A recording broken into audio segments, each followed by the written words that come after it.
Ravix knelt on the polished obsidian floor of the Imperial vessel Dominion, his neck bearing the weight of the neural inhibitor collar that marked him as human property. Around him, the Vrexian nobility moved in flowing garments of iridescent silk, their forearm bodies adorned with bioluminescent jewelry that pulsed in rhythm with their double heartbeats. 3 standard years had passed since the Vrexian Empire had conquered Earth. Most humans had been absorbed into their vast empire as laborers or servants. The lucky ones became novelties in noble houses. The unlucky ones became test subjects. Ravix had once been Lieutenant Commander Ravix Keldor of the Earth Defense Fleet, one of humanity's finest tactical officers. Now he was simply the human to his Vrexian masters, property of House Talixia, one of the Empire's most prestigious military families. "Fetch my ceremonial gauntlets, human," Mistress Liridian commanded, her voice musical, yet edged with contempt. She stood tall among her kind, her violet skin shimmering under the starlight that poured through the vessel's crystal viewport. Ravix kept his eyes lowered, as was expected. "Yes, mistress." His voice was flat, devoid of emotion. The neural collar made sure of that. Any hint of defiance would trigger excruciating pain. He moved silently across the chamber toward the display case that held Liridian's prized combat gear. As heir to House Talixia, she was expected to maintain the family's warrior tradition, even if actual combat was rarely necessary for a noble of her standing. "Hurry, creature," she snapped. "The exhibition games begin in one cycle, and I must prepare." The exhibition games were a mockery of the gladiatorial contests that had once determined rank within Vrexian society. Now they were mere spectacle, nobles, demonstrating their supposed martial prowess against inferior opponents, usually slaves or condemned criminals specifically selected for the noble to defeat. As Ravix retrieved the gauntlets, he accidentally brushed against a delicate crystal sculpture. It wobbled, but didn't fall. Liridian moved with uncanny speed, one of her 4 hands striking him across the face. "Clumsy animal," she hissed. "These artifacts are worth more than 1,000 of your kind." Ravix said nothing, tasting blood in his mouth. He simply held out the gauntlets. Liridian snatched them from his hands. "You should consider yourself fortunate, human. Most of your kind labor in mineral extraction facilities until they expire. You at least get to witness true civilization." She stepped closer, her bioluminescent eyes pulsing with disdain. "Though perhaps witnessing superiority is its own form of torture for a primitive species," she laughed, a sound like crystal bells, before spitting at his feet. "Clean that up, then prepare my transport." What Liridian didn't know, what none of the Vrexians knew, was that the neural inhibitors weren't as effective on certain humans. Some, like Ravix, had developed resistance to the technology. He could feel, he could hate, and most importantly, he could plan. For 3 years, he had observed, learned Vrexian combat techniques, studied their physiology, memorized their ship layouts and security protocols, all while appearing to be the perfect broken servant. And now, as he wiped Liridian's spittle from the floor, he knew his opportunity approached. The exhibition games would feature a special event this cycle, a challenge match where nobles could select personal servants to fight in their stead. House Talixia was expected to participate to demonstrate their superiority in all things, including the training of their servants. Ravix knew he would be selected, and Liridian, in her arrogance, had no idea what she was about to unleash. The great amphitheater of the Dominion sparkled with bioluminescent decorations, the curved seating arranged in hierarchical tiers that reflected the strict Vrexian social order. At the very top sat the Imperial Adjutant, a towering figure with midnight blue skin, adorned with ceremonial battle scars. Below him were the houses of the High Command, then the lesser noble houses, and finally the professional warrior caste. Humans were permitted only in the company of their owners, standing dutifully behind or kneeling beside their masters' seats. Mistress Liridian took her place among the representatives of the military houses, her posture rigid with pride. Ravix stood 3 paces behind her, the proper distance for a personal servant. "House Talixia," announced dominant overseer Vexus, his voice amplified throughout the amphitheater. "Will you honor us with participation in the servant's challenge?" Liridian stood, her forearms extended in the traditional acceptance pose. "House Talixia accepts with pleasure. We will demonstrate proper training of lesser species." Murmurs rippled through the audience. House Talixia was known for its military prowess, not its servant training. This was unexpected. "And which servant will represent your illustrious house?" asked the overseer. Liridian's upper right hand gestured dismissively toward Ravix. "This human specimen. It has served for 3 cycles and has observed our superior combat techniques. Though naturally limited by its biology, it should prove adequate for demonstration purposes." More murmurs, this time with undertones of amusement. Humans were not known for combat capability, not since their military had been crushed during the conquest. They were considered physically inferior to Vrexians in every way. "Very well," the overseer said. "And which house wishes to challenge House Talixia's servant?" A tall Vrexian female rose from the section belonging to House Drovax, a house known for its scientific achievements rather than military honors. "House Drovax accepts," announced Mistress Valaris, her skin a pale green with bioluminescent patterns shifting rapidly across her surface, a sign of excitement among her kind. "We shall enter our Corvaxian huntress." The crowd gasped. Corvaxians were a predator species from the outer systems, feline-like creatures with enhanced reflexes and natural weaponry. They were rarely captured alive, let alone trained as servants. This one must have cost House Drovax extraordinary resources. The Corvaxian stepped forward, its yellow eyes fixed on Ravix with predatory intensity. Standing over 7 feet tall, its muscular body covered in short copper fur with black stripes. It flexed retractable claws that gleamed under the amphitheater lights. "This should be entertaining, if brief," Valaris said, with a smirk directed at Liridian. "Your human won't last 30 seconds. Liridian's bioluminescent patterns flashed, with annoyance at the insult, but she maintained her composure. "We shall see. House Talixia does not train its property inadequately." Ravix kept his expression neutral as Liridian led him toward the preparation chambers. Once they were alone, she activated a small device that temporarily disrupted the neural inhibitor's monitoring function, allowing her to speak freely without imperial oversight. "Listen carefully, human," she said coldly. "I know this contest is absurd. You cannot possibly defeat a Corvaxian huntress, but House Talixia must not be humiliated by a quick defeat. You will evade and demonstrate some minimal fighting capability for at least 2 minutes before your inevitable failure. Is that understood?" Ravix kept his eyes downcast. "Yes, mistress." "Good. Remember, 2 minutes. House Drovax must not be given the satisfaction of an immediate victory."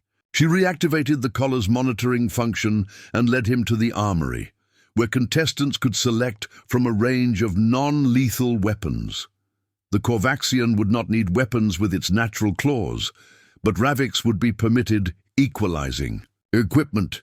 Choose something appropriate," Liridian commanded. Ravix surveyed the weapons display and selected a simple staff. Liridian scoffed. "A primitive choice for a primitive creature," she remarked. Then she leaned closer and spat at his feet once more. "Try not to die too quickly. It would reflect poorly on my training methods." The arena floor gleamed under the harsh lights, its circular surface comprised of adaptive nanomaterials that could transform to create various combat environments. For this match, it remained a simple flat plane. No terrain advantages would be available. Ravik stood on one side, dressed in the minimal protective gear allowed for servants in the challenge. Across from him, the Korvaxian huntress flexed and stretched, its powerful muscles rippling beneath copper fur. The creature was clearly eager for combat, likely conditioned to associate victory with rewards from its Vrexian masters. In the observers, a booth, Mistress Liridian sat with the other representatives of House Talixia. Next to her, Mistress Valaris of House Drovax wore a confident smile. "I hope you haven't grown too attached to your human," Valaris remarked, "though I suppose they're easily replaceable." Liridian's bioluminescent patterns rippled with irritation.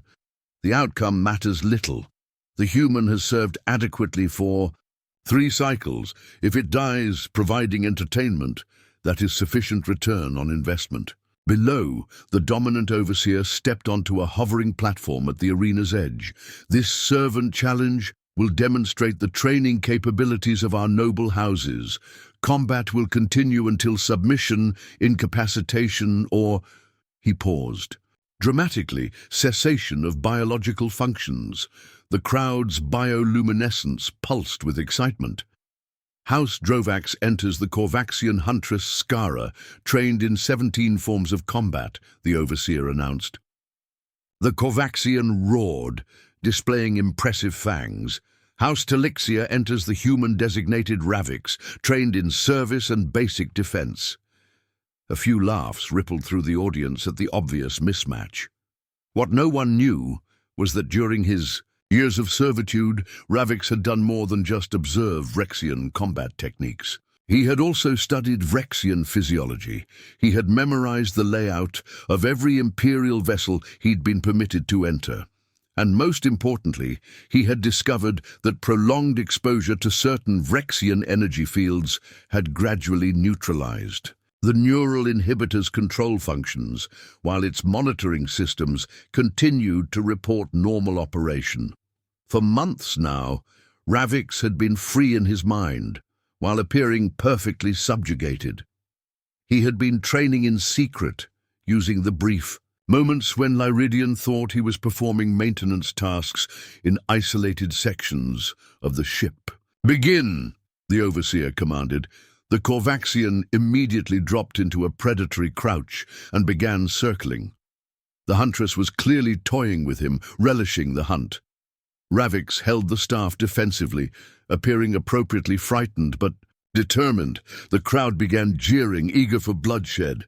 The Korvaxian lunged suddenly, powerful legs propelling it across the arena floor with blinding speed.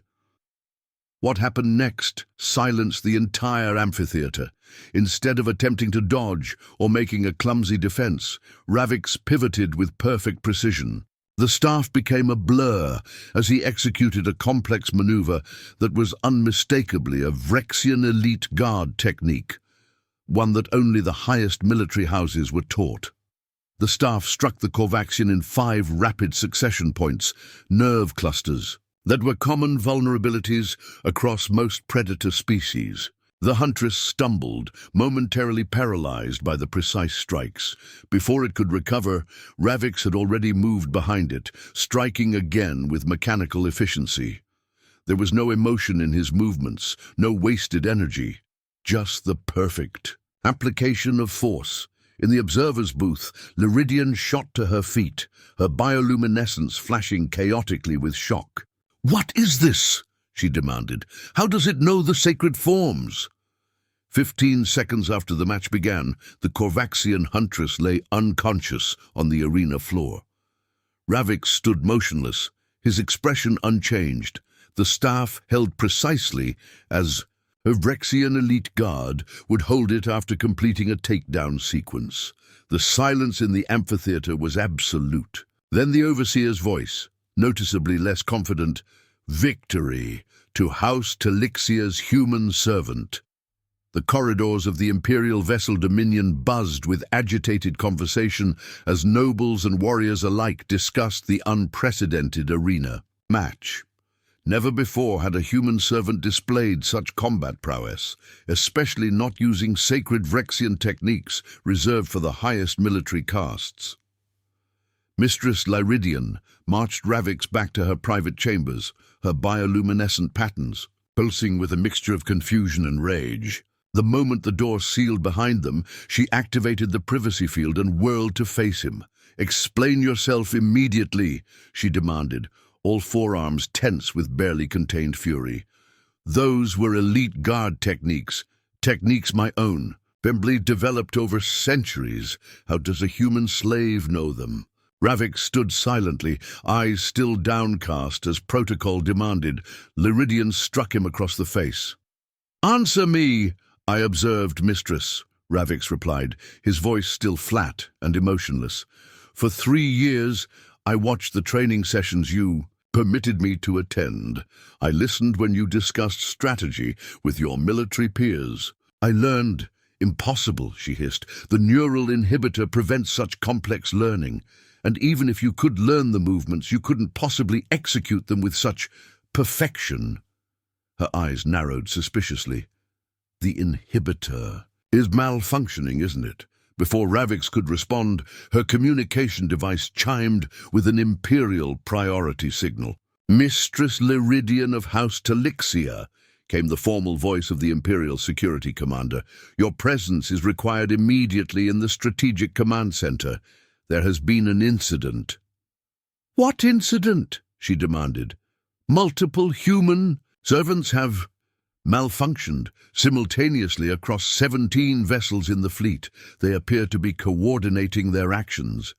Lyridian's bioluminescence paled to almost white, the Vrexian equivalent of going ashen with shock. She looked at Ravix with new understanding and fear. "The arena display was a signal, wasn't it?" she whispered. For the first time in 3 years, Ravix looked directly into his mistress's eyes. "Yes." The neural inhibitor collar at his neck clicked open and fell to the floor. "How long?" she asked, backing away. "Long enough," Ravix replied, his voice now rich with suppressed emotion. "Long enough to learn that your empire's neural technology degrades when exposed to the radiation from your ship's propulsion systems. Long enough to teach others how to free themselves. Long enough to plan." Throughout the massive vessel, alarms began to sound. The overhead lighting shifted to emergency mode, casting everything in an ominous red glow. "What have you done?" Lyridian gasped, reaching for the security alert panel near her door. Ravix moved with the same fluid precision he had demonstrated in the arena, intercepting her before she could reach it. "Nothing you wouldn't have done in my position, Mistress. Humans have always been quick studies." Throughout the fleet, the pattern was the same. Human servants who had appeared perfectly docile for years suddenly moved with coordinated purpose. They weren't randomly lashing out in rebellion, they were executing precise tactical operations. In the engine control room, human engineers disabled tracking systems while preserving life support. In the communications center, human technicians transmitted coded messages to other vessels. In the security hubs, human assistants who had spent years memorizing access codes locked down key sections of each ship, and in the docking bays, human maintenance workers prepared escape vessels.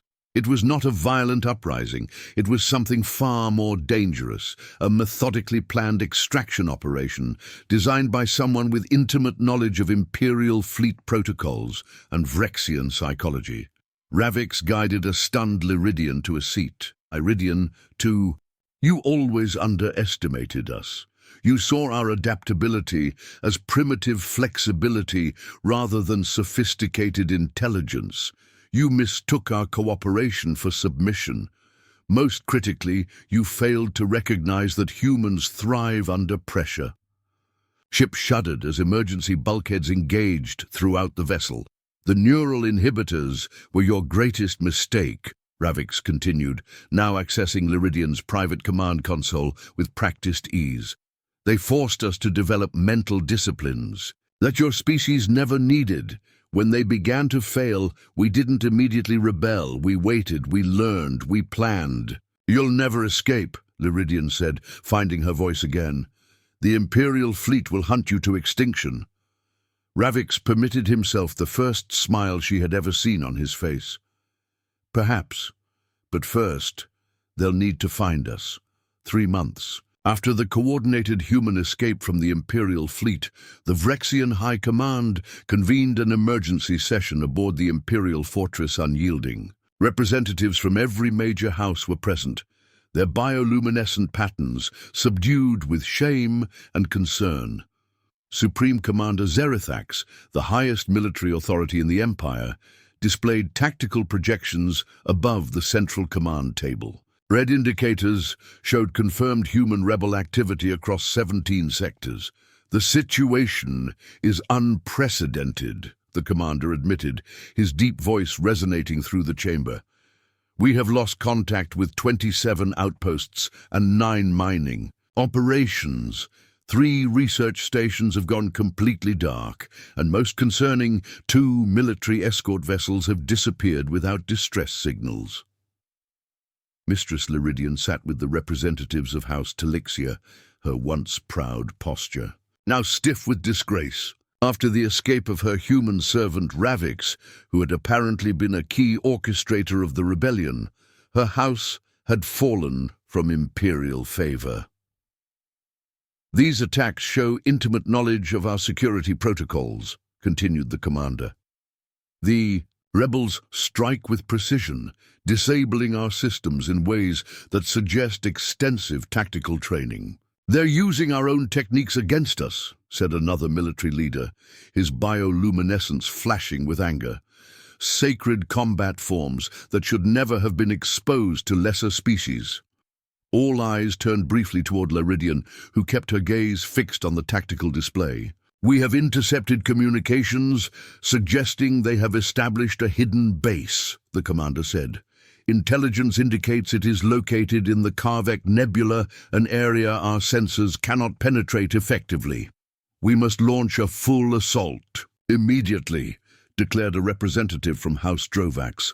"Eradicate them before more can escape their neural inhibitors." The commander's bioluminescence pulsed with caution. "The nebula would negate many of our technological advantages. We would be fighting in conditions that favor primitive combat. Are we to cower before slaves?" demanded another noble. "They are humans, physically inferior in every way." At that moment, the chamber's security system chimed, indicating an incoming transmission on an Imperial priority channel.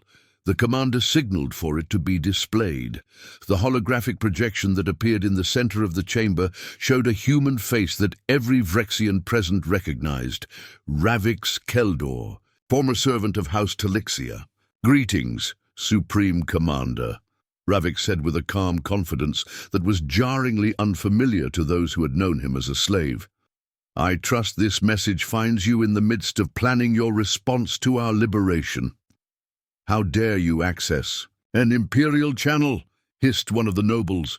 Ravix continued as if he hadn't heard the interruption. "I'm transmitting to propose a cessation of hostilities and to correct some fundamental misunderstandings that have led to this conflict."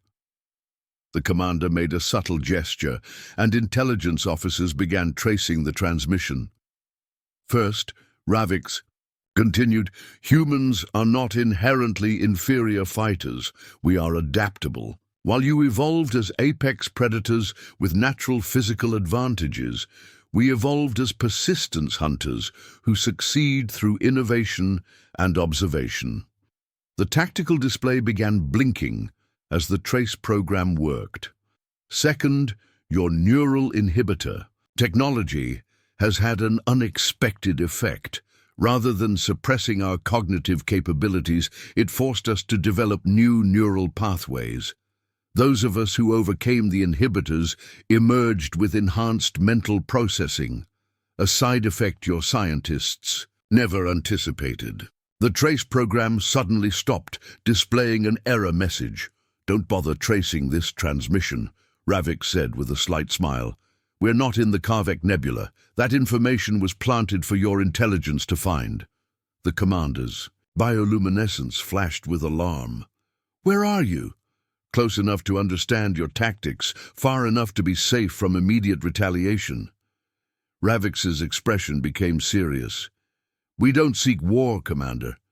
Humans have always preferred cooperation over conflict when given the choice. We propose a simple arrangement. Release all remaining human servants, acknowledge our independent status, and we will share technological innovations that could benefit both our species. Preposterous, shouted several nobles simultaneously. You offer terms as if you were equals.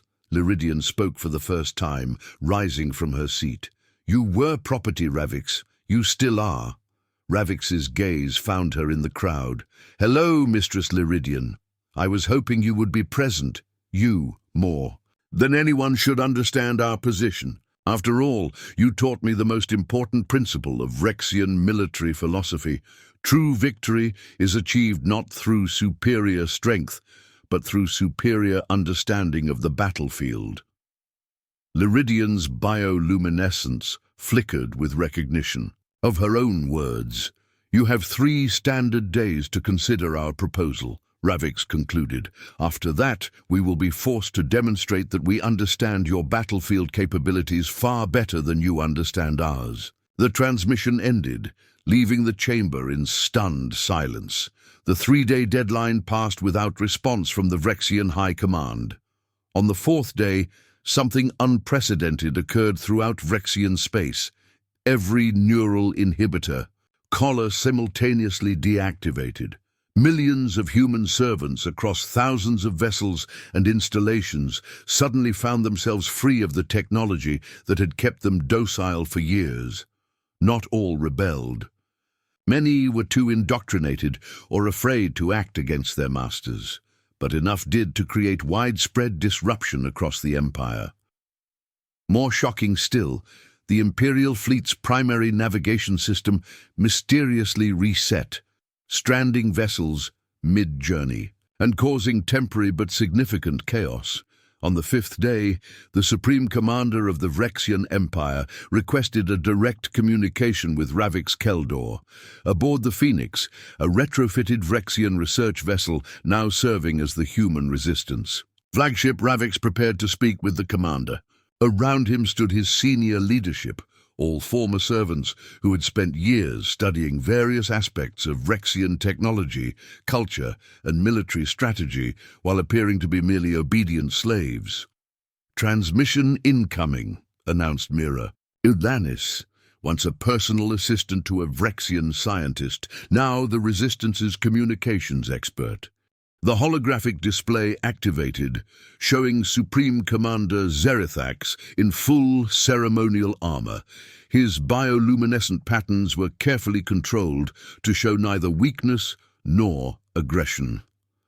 Ravix Keldor, the commander began formally. The Vrexian Empire acknowledges receipt of your terms. Thank you for responding, Commander, Ravix replied, with equal formality. I trust recent events have demonstrated our seriousness. The commander's upper arms formed the gesture of reluctant acknowledgement. The coordinated deactivation of neural technology was impressive, as was the navigation system disruption. Both were accomplished without direct violence, which has been noted. We prefer not to harm when unnecessary, Ravix said. This is not about revenge. The commander studied him for a moment. The High Command has authorized me to negotiate preliminary terms. We are willing to discuss the gradual emancipation of human servants, beginning with those in non-essential positions. Ravix shook his head. All humans, Commander. Immediate emancipation. We have demonstrated our capability to free them ourselves. We offer you the opportunity to do so with dignity. The commander's bioluminescence flickered briefly with frustration. And what assurance do we have that freed humans won't seek vengeance for their servitude? The same assurance any civilized species offers another. Our word, Ravix replied. Plus this practical reality. Continued conflict benefits neither of us. Your empire is vast, but now faces internal disruption. We are few, but possess intimate knowledge of your systems and tactics. For several moments the commander was silent, his bioluminescent patterns shifting in complex ways that suggested deep calculation. "I will convey your position to the High Command," he finally said. "But I must know, how did you manage to disable the neural technology across such distances?" "Our best scientists believed it impossible." For the first time, Ravix smiled. "Your scientists studied humans as subjects, Commander. They never truly studied with us as colleagues. There's a difference." After the transmission ended, Mira turned to Ravix. "Do you think they'll agree?"